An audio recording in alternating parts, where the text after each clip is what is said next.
নৈহাটির কথা শুনলেই একটাই কথা মনে পড়ে, বড় মার কথা। এই বড় মা স্থানীয়ভাবে বড়কালী বা ভবেশকালী নামেও পরিচিত। নৈহাটির বড় মার পুজো এক ঐতিহাসিক পুজো। নৈহাটির বড় মায়ের মন্দির নৈহাটির অরবিন্দ রোডে অবস্থিত।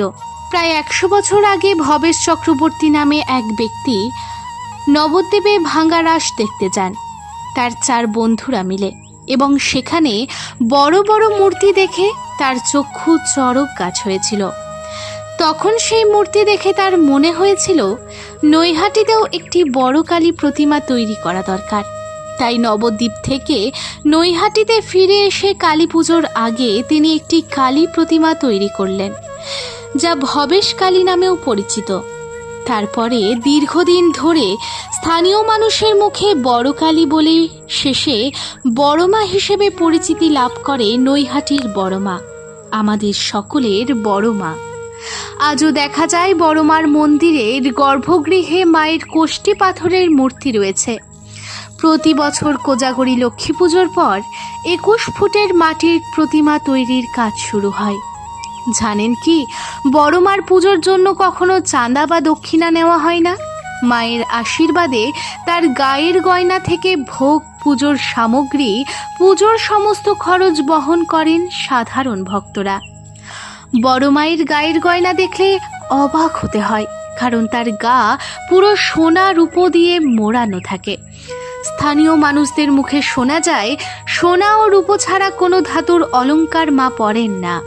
ভক্তরা মনোবাসনা পূরণ করার জন্য মাকে সোনা ও রূপোর গয়না দিয়ে মানত করে থাকেন।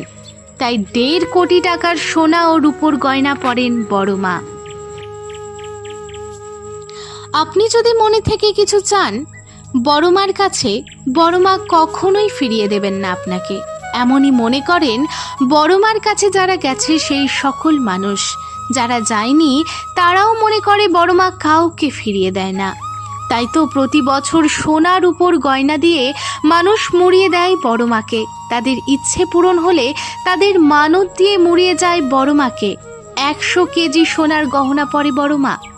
অন্য জায়গায় যেমন কালী পুজো একদিন হয়, কিন্তু বড় মার পুজো হয় টানা 5 দিন।